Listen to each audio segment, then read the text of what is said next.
सम्माननीय सभामुख महोदय, नेपालको संविधान दोस्रो संशोधन 2077 को विधेयकमाथि यस सभामा दफावार छलफलमा भाग लिई बहुमूल्य विचार राखिदिनु भई नेपालको सीमाना तथा राष्ट्रियताको विषयमा हामी बीचमा द्विमत छैन र हामी सबै एकताबद्ध रहेका छौं भन्ने विषयलाई नेपाली जनता तथा समग्र विश्वलाई सन्देश दिन सफल हुनुभएकोमा माननीय सदस्यहरूलाई हार्दिक बधाई दिन चाहन्छु। हार्दिक आभार प्रकट गर्न चाहन्छु। आफ्नो अमूल्य भनाइ राख्नुहुने सम्पूर्ण माननीय सदस्यहरूलाई सर्वप्रथम म सम्माननीय सभामुख महोदय मार्फत धन्यवाद दिन चाहन्छु। सम्माननीय सभामुख महोदय, संविधान सभाबाट पारित भई जारी भएको नेपालको संविधानलाई संविधानको धारा 274 बमोजिम संशोधन गर्न सक्ने संवैधानिक प्रावधान भए अनुरूप नेपाल सरकारले नेपालको संविधानको दोस्रो संशोधन विधेयक 2077 यस सदन समक्ष पेश गरेको भन्ने कुरा सबै माननीय सदस्यज्यूहरूलाई उल्लेख गर्न चाहन्छु। यस संशोधित विधेयकले नेपालको स्वतन्त्रता, सार्वभौमिकता, नेपालको भौगोलिक अखण्डता, राष्ट्रिय एकता, स्वाधीनता तथा स्वाभिमानलाई अक्षुण्ण राखी करिब 3 करोड नेपाली जनताको सार्वभौम अधिकार, स्वायत्तता र स्वशासनको अधिकारले अझ उचाइमा पुर्याएको छ भन्ने कुरा यस ऐतिहासिक क्षणमा यस सम्मानित सदन समक्ष सगौरव व्यक्त गर्न चाहन्छु। सम्माननीय सभामुख महोदय, यो संविधान संशोधनको पक्षमा व्यक्त भएका भनाइले यो सार्वभौम सदन नेपालको सार्वभौम सत्ता, भौगोलिक अखण्डता, स्वाधीनता र राष्ट्रिय हितको रक्षा गर्न सक्षम र क्रियाशील छ भन्ने कुरालाई समेत उजागर गरेको भन्ने कुरा म यस गरिमामय सभा समक्ष व्यक्त गर्न चाहन्छु। सभामुख महोदय, नेपाल सरकारले पेश गरेको यस संशोधन विधेयक उप माननीय सदस्यज्यूहरूले आफ्नो भनाइ राख्ने सन्दर्भमा नेपाल सरकारप्रति दर्शाएको अपार सद्भावको लागि पनि म हृदयदेखि नै सराहना व्यक्त गर्न चाहन्छु। राष्ट्रहित, लोकतन्त्र र अग्रगामी परिवर्तनका लागि नेपाली जनताले पटक पटक गर्दै आएका ऐतिहासिक आन्दोलनलाई संविधानको माध्यमद्वारा साकार पार्नुपर्ने महत्त्वपूर्ण जिम्मेवारी नेपाल सरकारमा रहेको र नेपाल सरकारले हालै नेपालको अद्यावधिक राजनैतिक तथा प्रशासनिक नक्सा स्वीकृत गरी नेपालको वास्तविक सीमा अनुरूपको नक्सा प्रकाशन गरेको हुनाले नेपालको संविधानको धारा 9 को उपधारा 2 सँग सम्बन्धित अनुसूची 3 को निशान छापभित्र अङ्कित नेपालको नक्सालाई वास्तविक सीमा अनुरूप मिलाउने प्रयोजनको लागि नेपालको संविधान दोस्रो संशोधन 2077 यस सदन समक्ष पेश गरेको कुरालाई यस सदनमा स्मरण गराउन चाहन्छु। यसको साथै संविधानसँग जोडी छलफलमा व्यक्त भएका अन्य विषयप्रति थप भनाइ राखी रहनु नपर्ने मैले ठानेको छु। सम्माननीय सभामुख महोदय, हामी नेपालीहरूको परम्परा सप्रमाण मात्र बोल्ने, दाबी गर्ने बानी रहेको छ। हामी तथ्य प्रमाणसहित वार्ताको टेबलमा प्रस्तुत हुनेछौँ। हामी छिमेकी भारतसँग सुमधुर मित्रता चाहन्छौँ, तर हाम्रो भूमि फिर्ता लिएरै छोड्छौँ भन्ने कुरा हाम्रा मित्रवत राष्ट्रले पनि थाहा पाउनुपर्छ। आज संविधान संशोधनको दिन नेपालीको लागि सुखद क्षण हो। त्यसैले सबै नेपाली राष्ट्रियताको विषयमा एक भएका छौँ। आज सम्पूर्ण नेपालीले बलियो एकता प्रदर्शन गरेको दिन हो। सार्वभौम संसदमा आज राष्ट्रिय एकता प्रदर्शनको अनुभूत भइरहेको छ। आज हाम्रो निशान छापमा लिम्पियाधुरा, लिपुलेक र कालापानी समेटेको नक्सा रहनेछ। आजको दिन नेपालको इतिहासमा गौरवपूर्ण दिन हो र संसदीय अभ्यासमा पनि अर्को गौरवपूर्ण महत्त्वपूर्ण दिनको रूपमा आजको दिन दर्ज भएको छ। हामीले संविधान संशोधनको कुराहरू आफ्नो राष्ट्रियताको सवाललाई मात्रै समेटेर यसमा पनि निशान छापभित्रको नेपालको नक्सासँग जोडिएको कुरालाई मात्रै हामीले अगाडि बढाएका थियौँ। अन्त्यमा सम्माननीय सभामुख महोदय, माननीय सदस्यहरूले संविधान संशोधनको प्रस्तुत विधेयक सर्वसम्मत रूपमा पारित गर्ने गरी विधेयक पारित गर्ने महत्त्वपूर्ण प्रक्रियामा सहयोग गरेर नेपालको एकता राष्ट्रियताका विषयमा ऐतिहासिक तथा महत्त्वपूर्ण योगदान गर्नुहुनेछ भन्ने मैले विश्वास लिएको छु। साथै छलफलमा भाग लिनु हुने सम्पूर्ण माननीय सदस्यलाई पुनः धन्यवाद दिँदै आफ्नो भनाइ अन्त्य गर्दछु। धन्यवाद।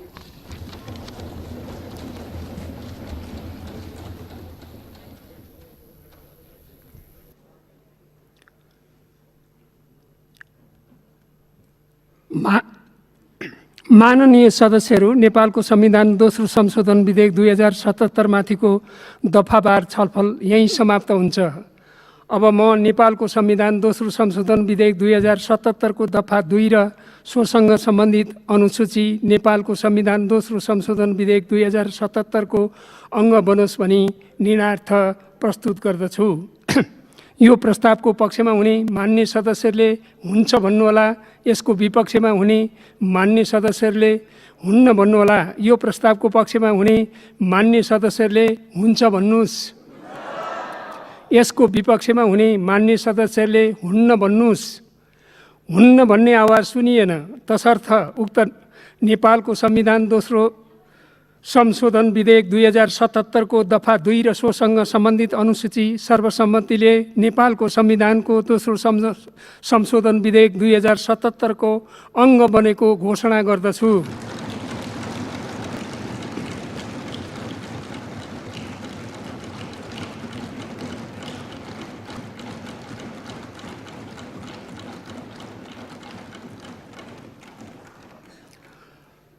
अब म विधेयकको प्रस्तावना, संक्षिप्त नाम र प्रारम्भ पढेर सुनाउँछु। प्रस्तावना: नेपालको संविधानलाई संशोधन गर्न वाञ्छनीय भएकोले सङ्घीय संसदले यो संशोधन जारी गरेको छ। संक्षिप्त नाम र प्रारम्भ: यस संशोधनको नाम नेपालको संविधान दोस्रो संशोधन 2077 रहेको छ।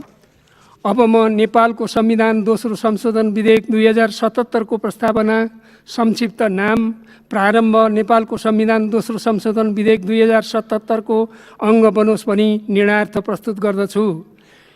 यो प्रस्तावको पक्षमा हुने मान्य सदस्यहरूले हुन्छ भन्नुहोला, यसको विपक्षमा हुने मान्य सदस्यहरूले हुन्न भन्नुहोला। यो प्रस्तावको पक्षमा हुने मान्य सदस्यहरूले हुन्छ भन्नुहोस्। यसको विपक्षमा हुने मान्य सदस्यहरूले हुन्न भन्नुहोस्। हुन्न भन्ने आवाज सुनिएन, तसर्थ नेपालको संविधान दोस्रो संशोधन विधेयक 2077 को प्रस्तावना, संक्षिप्त नाम, प्रारम्भ, सर्वसम्मतिले नेपालको संविधान दोस्रो संशोधन विधेयक 2077 को अङ्ग बनेको घोषणा गर्दछु।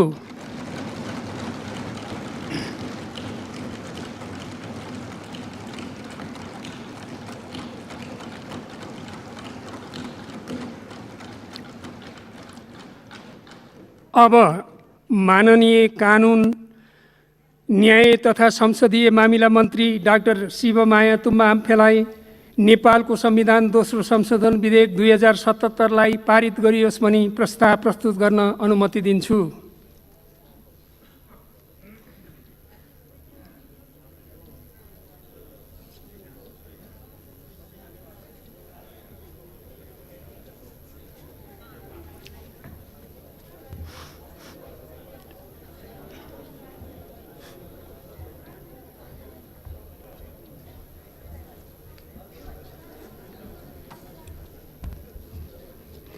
सम्माननीय सभामुख महोदयको अनुमतिले नेपालको संविधान दोस्रो संशोधन विधेयक 2077 लाई पारित गरियोस् भनी प्रस्ताव प्रस्तुत गर्दछु। धन्यवाद।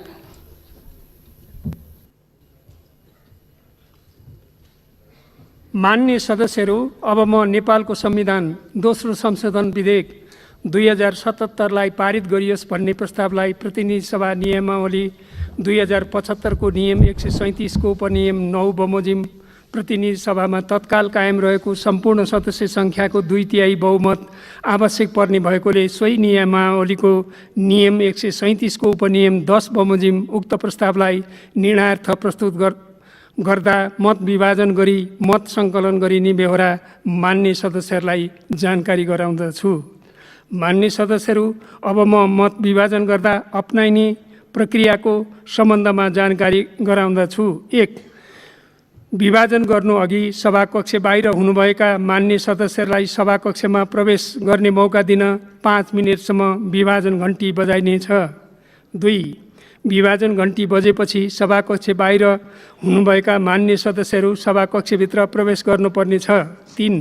विभाजन घन्टी बन्द गरेपछि सभामुख आसनको दायाँ र बायाँतर्फको उपकक्ष लबी एवं सभामुख आसन पछाडि रहेको उपकक्ष लबी खाली गराइनेछ।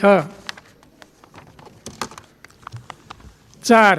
सभामुख आसनको बायाँतर्फ रहेको उपकक्ष लबी स्थित बगैँचातर्फको सम्पूर्ण ढोकाहरू, कर्मचारी प्रवेश गर्ने ढोका र सो उपकक्षमा रहेका अन्य ढोकाहरू तथा सभामुख आसनको बायाँतर्फ रहेको उपकक्ष लबी स्थित तिलिचो बैठक कक्षमा प्रवेश गर्ने 2वटा ढोकाहरू, लबीबाट बाहिर निस्किने 2वटा ढोकाहरू, सो उपकक्षमा रहेका अन्य ढोकाहरू साथै उल्लेखित सभाकक्षको पूर्व र पश्चिमतर्फ रहेको उपकक्ष लबीहरूको दक्षिणतर्फ छेकबार लगाई बन्द गरिनेछन्। 5. उल्लेखित ढोकाहरू बन्द गरिएपछि मत सङ्कलन कार्य सम्पन्न नहुन्जेलसम्म बाहिर रहेका मान्य सदस्यहरू लगायत कसैलाई पनि सभाकक्ष एवं उल्लेखित उपकक्ष लबीहरूमा प्रवेश गर्न र बाहिर जान दिइने छैन। सभामुख आसनको दायाँ र बायाँतर्फ एवं सभामुख आसन पछाडि रहेको उपकक्ष लबीमा मान्य सदस्यहरूको वर्णानुक्रम अनुसारको नामावली राखिएका छन्। 7. क. प्रस्तावको पक्षमा रहनुहुने मान्य सदस्यहरू अर्थात् हुन्छ भन्ने पक्षका मान्य सदस्यहरू सभामुख आसनको दायाँतर्फ रहेको उपकक्ष लबीमा प्रवेश गरी त्यहाँ राखिएको वर्णानुक्रम अनुसारको आफ्नो नामावलीको दस्तखत महलमा दस्तखत गर्नुपर्नेछ। ख. प्रस्तावको विपक्षमा रहनुहुने मान्य सदस्यहरू अर्थात् हुन्न भन्ने पक्षका मान्य सदस्यहरू सभामुख आसनको बायाँतर्फ रहेको उपकक्ष लबीमा प्रवेश गरी त्यहाँ राखिएको वर्णानुक्रम अनुसारको आफ्नो नामावलीको दस्तखत महलमा दस्तखत गर्नुपर्नेछ। ग.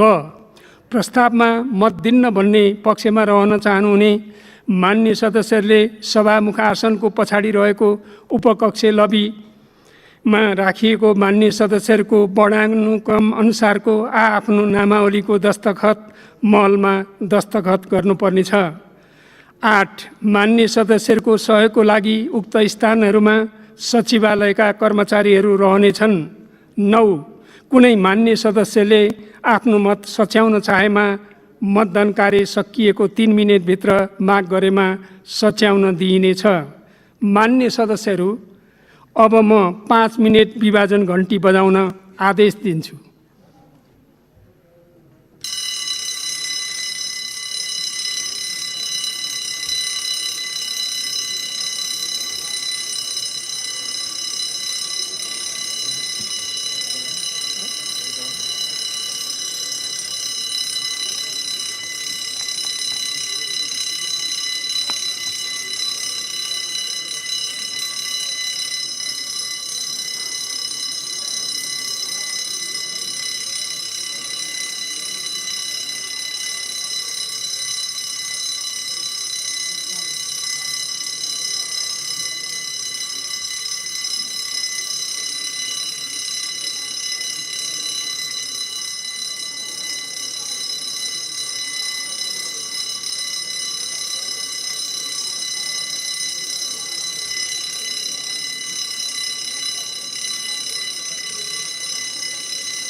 अब म सभामुख आसनको दायाँतर्फ रहेको उपकक्ष लबी स्थित बगैँचातर्फको सम्पूर्ण ढोकाहरू, कर्मचारी प्रवेश गर्ने ढोका र सो उपकक्षमा रहेका अन्य ढोकाहरू तथा सभामुख आसनको बायाँतर्फ रहेको उपकक्ष लबी स्थित तिलिचो बैठक कक्षमा प्रवेश गर्ने 2वटा ढोकाहरू, लबीबाट बाहिर निस्किने दुईवटा ढोकाहरू र सो उपकक्षमा रहेका अन्य ढोकाहरूका साथै उल्लेखित सभाकक्षको पूर्व र पश्चिमतर्फ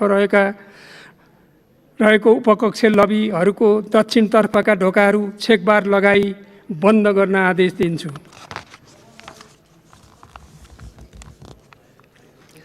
मान्य सदस्यहरू, अब म नेपालको संविधान दोस्रो संशोधन विधेयक 2077लाई मान्य सदस्यहरू, अब म नेपालको संविधानको दोस्रो संशोधन विधेयक 2077लाई पारित गरियोस् भन्ने प्रस्तावलाई निर्णयार्थ प्रस्तुत गर्दछु। मान्य सदस्यहरू, यस प्रस्तावको पक्षमा अर्थात् हुन्छ भन्ने पक्षमा रहनुहुने मान्य सदस्यहरू सभामुख आसनको दायाँतर्फ रहेको उपकक्ष लबीमा प्रवेश गरी त्यहाँ राखिएको वर्णानुक्रम अनुसारको आफ्नो नामावलीको दस्तखत महलमा दस्तखत गर्नुहोला।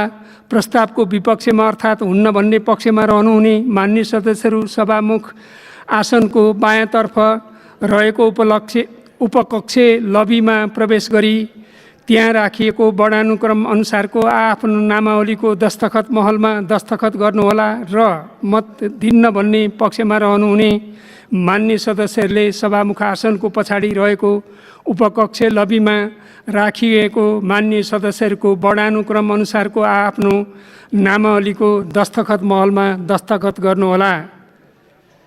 मान्य सदस्यहरू, कोभिड-19 को सङ्क्रमणको जोखिमलाई मध्यनजर गर्दै मतदानको लागि आफ्नो स्थानबाट उठेर जाँदा, मतदानको लागि दस्तखत गर्दा र दस्तखतपछि आफू बस्ने स्थानसम्म फर्कँदा सामाजिक दूरी कायम गर्न हुन जानकारी गराउँछु।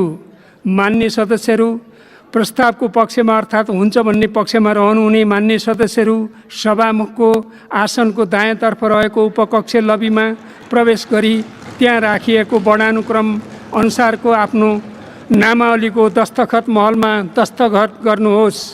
मान्य सदस्यहरू, प्रस्तावको विपक्षमा अर्थात् हुन्न भन्ने पक्षमा रहनुहुने मान्य सदस्यहरू सभामुखको आसनको बायाँतर्फ रहेको उपकक्ष लबीमा प्रवेश गरी त्यहाँ राखिएको वर्णानुक्रम अनुसारको आफ्नो नामावलीको दस्तखत महलमा दस्तखत गर्नुहोस्। मान्य सदस्यहरू, उक्त प्रस्तावमा मत दिन्न भन्ने पक्षमा रहन चाहनुहुने मान्य सदस्यहरूले सभामुख आसनको पछाडि रहेको उपकक्ष लबीमा राखिएको मान्य सदस्यहरूको वर्णानुक्रम अनुसारको आफ्नो नामावलीको दस्तखत महलमा दस्तखत गर्नुहोस्।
माननीय सदस्यहरू, तपाईहरुमध्ये कसैले आफ्नो मत सच्याउन चाहनुहुन्छ भने मत सच्याउनका लागि 3 मिनेटको समय दिन्छु। सो समयभित्र डायसमा आई आफ्नो मत सच्याउन सक्नुहुनेछ।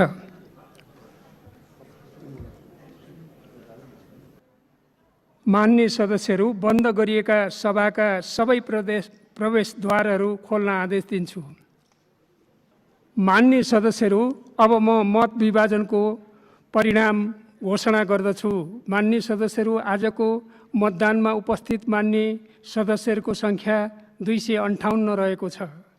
नेपालको संविधान दोस्रो संशोधन विधेयक 2077 लाई पारित गरियोस् भन्ने प्रस्तावको पक्षमा अर्थात् हुन्छ भन्ने पक्षमा जम्मा 258 मत, प्रस्तावको विपक्षमा अर्थात् हुन्न भन्ने पक्षमा 0 मत र प्रस्तावको मत दिन्न भन्ने पक्षमा 0 मत परेको छ।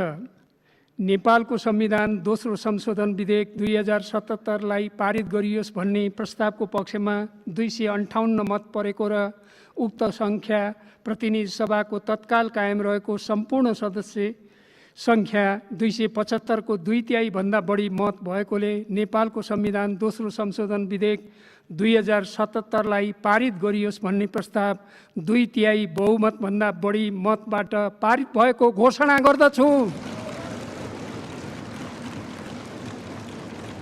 माननीय सदस्यहरू, अब प्रतिनिधि सभाको अर्को बैठक 2077 साल जेठ 32 गते आइतबार बिहान 11 बजे बस्ने गरी यो बैठक स्थगित हुन्छ।